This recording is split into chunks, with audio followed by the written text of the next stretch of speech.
নমস্কার বন্ধুরা, আজ সকলকে স্বাগত জানিয়ে আজকে ভিডিওটা শুরু করছি। আজকে আপনাদের সঙ্গে বেশ কয়েকটা রান্না একসঙ্গেই শেয়ার করব। দেখুন, আমি এগুলো শাপলা নিয়েছি।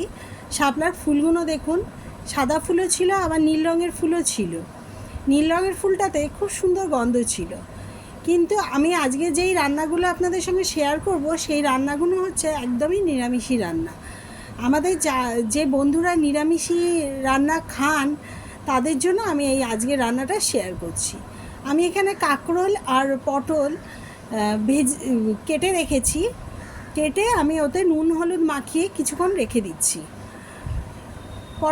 পটল আর কাঁকরোলটা আমি একটু ভাজা করব। আজকে আমি দুপুরবেলা আপনাদের সমস্ত যা যা রান্না করেছি নিরামিষি প্রত্যেক কটা রান্না শেয়ার করছি, কারণ এটা আমার সোমবারে শ্রাবণ মাসে সোমবার। আমি এবারে তো সোমবার করতে পারিনি একটা কারণে। যাই হোক, এবছর আমি পারবো না, তাই আমি একটু নিরামিষি বিভিন্ন রকমের পদ রান্না করেছিলাম। আর আমি এখানে মুগ ডালটা ভেজে আর সিদ্ধ করে রেখেছি, আর কড়াইয়ের মধ্যে তেল দিয়ে নিয়েছি। আর নিয়েছি ডুমো ডুমো করে গাজর কেটে নিয়েছি। আর ফোড়নের জন্য আমি এখানে নিয়েছি জিরে, শুকনো লঙ্কা, তেজপাতা। আমি এগুলো ফোড়নে দেবো। আমি আজকে আপনাদের দেখাচ্ছি এটা আমি রসা ডাল রান্না করে দেখাচ্ছি। প্রথমে আমি রসা ডালটা বসিয়ে দিলাম। আমি একই কড়াইতে রান্নাটা করব। আর একটু বেশি করে আমি আদা থেতো করে নিয়েছি, আমি বাটিও নিই। খুব চটজলদি রান্নাগুলো করেছি, আর আপনাদের একটু শেয়ার করব বলে ভিডিওটাও বানিয়ে ফেলেছি। তা আমি এখানে জিরে, তেজপাতা আর শুকনো লঙ্কাটাকে তেলের মধ্যে দিয়ে ফোড়ন দিয়ে ভেজে নিলাম। ভেজে লাল লাল হওয়ার পর আমি দিচ্ছি আদাটা থেতো করে নিয়েছি। থেতো করে আদা বাটা দিয়েছি, আর দিলাম 1 চামচ জিরে গুঁড়ো। যেহেতু রসা ডাল রান্না করব, রসা ডাল যারা রান্না করেন বাড়িতে খুব সুন্দর খেতে। আর দিয়ে দিলাম একটু জল। এত ভালো খেতে লাগে কি বলবো, মাছ মাংস সমস্ত কিছু ফেল এই নিরামিষি রসা ডালটার কাছে। তাই আপনাদের সঙ্গে একটু শেয়ার করে নিলাম। দিলাম পরিমাণ মতন হলুদ, দিয়ে আমি ভালো করে মশলাটাকে একটু কষে নিচ্ছি। আর এর মধ্যেই আমি গাজরটা দিয়ে দিলাম। আপনারা যদি চান ফোড়নটা দেওয়ার পর গাজরটা দিয়ে হালকা করে ভেজে নিতে পারেন গাজরটা। আমি এখানে ভুলে গেছি, তাই আমি পরে দিলাম। যাই হোক, ভুল হয়ে গেছে, আর তো কিছু করার নেই, তাই আপনাদের কাছে ক্ষমা চেয়েই এবারে আমি গাজরটাকে অল্প নুন দিয়ে ভালো করে কষে নেব, আর একটু ঢাকা দিয়ে সেদ্ধ করে নেব। আর এই দুটো কাঁচা লঙ্কা আমি চিড়ে দিচ্ছি। আমার বাড়িতে এই রসা ডালটা খাওয়ার জন্য সবাই উদগ্রীব হয়ে থাকে, এত ভালো লাগে খেতে। ওদের মাছ মাংসের থেকেও এই রসা ডালটা খেতে বেশি ভালো লাগে। আমি ভালো করে ঢাকা চাপা দিয়ে একটু গাজরটাকে সেদ্ধ করে নিচ্ছি। গাজরটা পুরোটা সেদ্ধ হয়নি, অল্প সেদ্ধ হয়েছে। যেহেতু এটা আমার অফিসের রান্না, আমি সকালবেলা খুব তাড়াতাড়ি করে রান্নাটা করেছি, আর তার মধ্যেই আপনাদের একটু শেয়ার করব ভাবলাম, তাই আমি ভিডিওটা বানিয়ে ফেললাম। আর ডালটা আমি দিয়ে দিলাম, গাজরের মধ্যে ঢেলে দিলাম। দিয়ে আমি ভালো করে নেড়ে চেড়ে এর মধ্যে আরও কিছু জিনিস দেব, যার জন্য খেতে আরও বেশি সুস্বাদু হবে এই ডালটা। এবারে দিয়ে দিচ্ছি পরিমাণ মতো নুনটা পরিমাণ মতন দিয়ে এবার আমি সামান্য চিনি দিয়ে দিয়েছি। আর দিলাম গরম মশলা গুঁড়ো, আর দিলাম 1 চামচ ঘি। আমি এখানে গাওয়া ঘি ব্যবহার করেছি, আপনারা এমনি ঘিও দিতে পারেন। দিয়ে আমি ফোটার অপেক্ষা করব। যেহেতু আমার একটু বললাম চটজলদি আছে, তাড়াহুড়ো আছে, অফিসের রান্না এটা, তাই আমি একটি ছোট গামলার মধ্যে ডালটাকে ঢেলে আর ছোট ওভেনটাতে বসিয়ে দিয়েছিলাম, যাতে গাজরটা পুরোপুরি সেদ্ধ হয়ে যায় আর রান্নাটা একটু তাড়াতাড়ি হয়। আমি তার মধ্যে কড়াইটা একটু পরিষ্কার করে নিলাম। পরিষ্কার করে এবারে কড়াইতে আবারও তেল দিয়ে নিলাম। তেল দিয়ে এবার আমি কাঁকরোলগুলো আগে ভেজে নিচ্ছি। আমি কাঁকরোলগুলো সব একবারেই দিয়ে দিয়েছি। আর কাঁকরোল আমরা যেহেতু শহরে থাকি,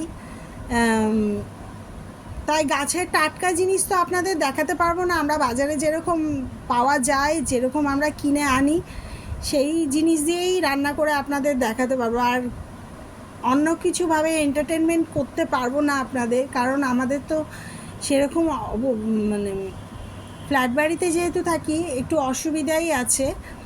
তাই যেভাবে গ্যাসে আমি রান্না করি সেইভাবেই আপনাদের রান্না করে দেখাচ্ছি। আমি একটু ঢাকা দিয়ে কাঁকরোলটাকে সেদ্ধ হওয়ার জন্য কিছুক্ষণ রেখে দেবো। গ্যাসটা সিমে করে দিয়েছিলাম।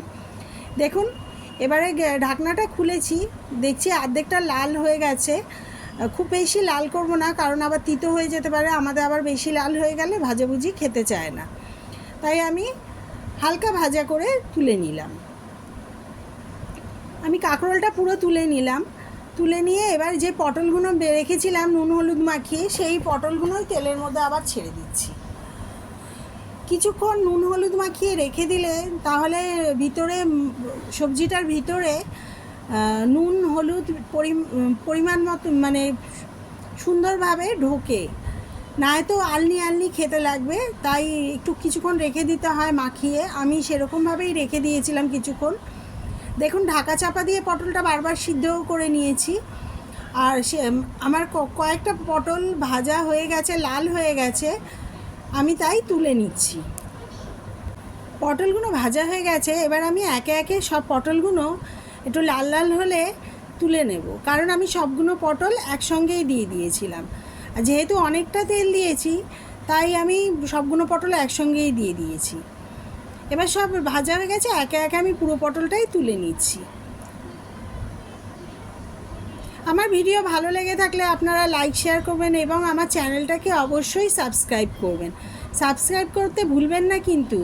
আর যদি আমার ভিডিও ভালো লেগে থাকে আমাকে কমেন্ট করে অবশ্যই জানাবেন।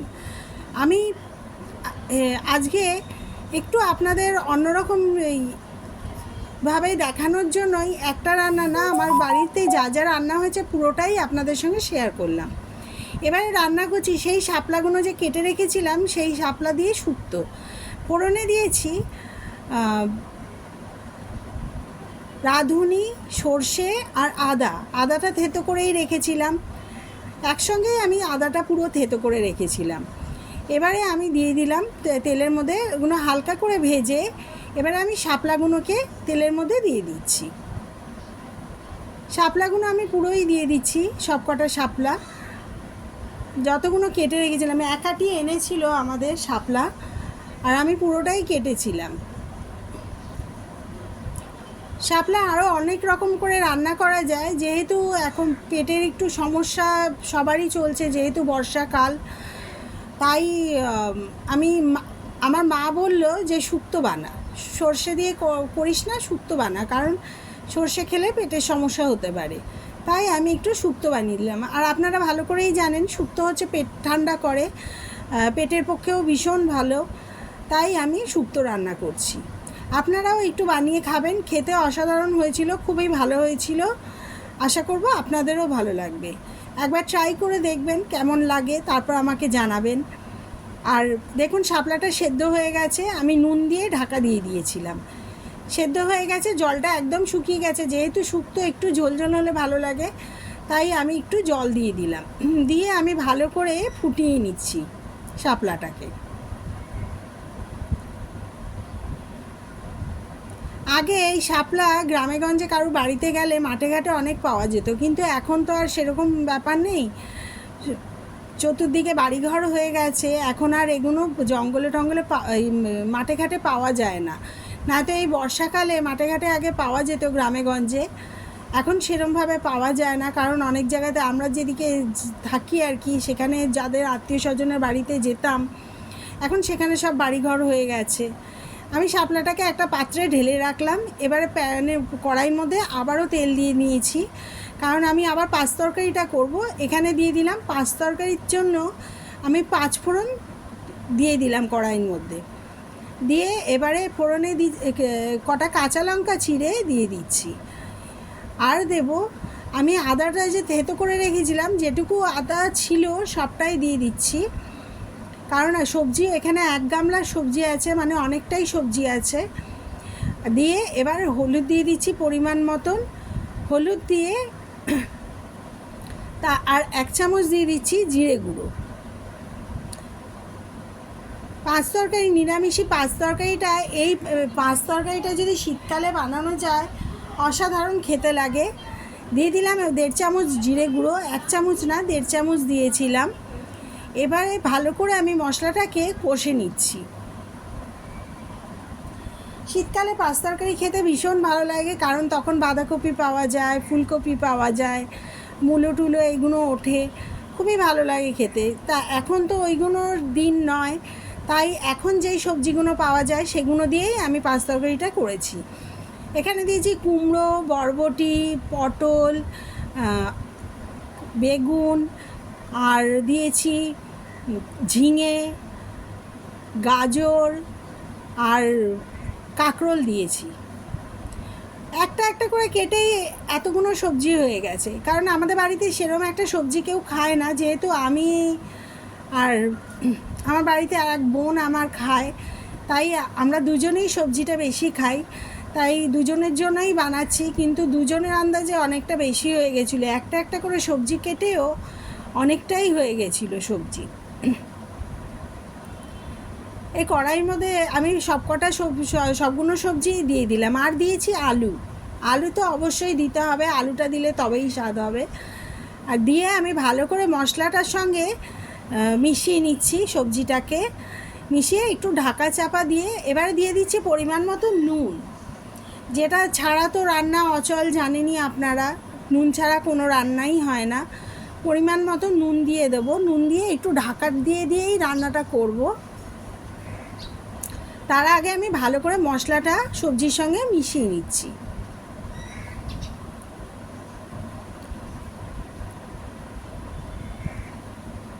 আর আপনাদের কাছে আমার অনুরোধ রইল, আপনারা আমার ভিডিও পুরো দেখুন, নিরাশ হবেন না আশা করব। আর আমাকে বেশি বেশি করে সাবস্ক্রাইব করুন, যাতে আমি আরও নতুন নতুন অন্য ধরনের ভিডিও আপনাদের সঙ্গে শেয়ার করার সুযোগ পাই বা উৎসাহ পাই। হ্যাঁ, রান্না শেয়ার করার জন্য যে উৎসাহটা দরকার, আপনারা যদি সাবস্ক্রাইব না করেন বেশি বেশি করে, তাহলে আমি সেই উৎসাহটা পাবো না বা পাচ্ছি না। আপনারা আমার পুরো ভিডিও দেখুন এবং আমাকে বেশি বেশি করে একটু সাবস্ক্রাইব করুন। ঢাকনাটা খুলে দেখলাম সবজিগুলো দিয়ে অনেকটাই জল বেরিয়েছে। আমি কিন্তু এখানে কোনো রকম জল ব্যবহার করিনি, দেখুন কতটা জল বেরিয়েছে। আমি ভালো করে নেড়ে নেড়ে এই জলটাকে পুরো শুকিয়ে ফেলবো, শুকিয়ে একদম আমি যে মানে কোনো চচ্চড়ি রান্না করলে আমি একটু মানে সবজিগুলো একদম গলা গলা হবে এরকমই ভাল লাগে। দেখুন আপনারা দেখেই বুঝতে পারছেন যে সবজিগুলো একদম লাড্ডু পাকিয়ে গেছে, মন্ডের মতো আকার হয়ে গেছে। এরকমই আমি চচ্চড়ি খেতে ভালোবাসি, তাই এইভাবেই আমি বাড়িতে চচ্চড়ি বানাই। আর খেতে খুবই ভালো হয়েছিল, সেটা নিয়ে আপনাদের কিছু বলবো না। আমি যেহেতু ভালোবাসি খেতে, আমার ভীষণই ভালো লেগেছিল। আপনারাও বানান এভাবে, আশা করব আপনাদেরও ভালো লাগবে। আর এর মধ্যে একটু নামানোর আগে আমি একটু চিনি দিয়ে দিয়েছিলাম, কারণ একটু কুমড়ো যেহেতু দিয়েছি, একটু সবজি দিয়ে নিরামিষি তরকারি একটু মিষ্টি দিলে ভালো, তার স্বাদটা আর একটু বেড়ে যায়। আমার রান্নাটা হয়ে গেছে, কোনোভাবে ওটা স্কিপ হয়ে গেছে। এই দেখুন আমি সবগুলো রান্না সাজিয়ে আপনাদের দেখছি।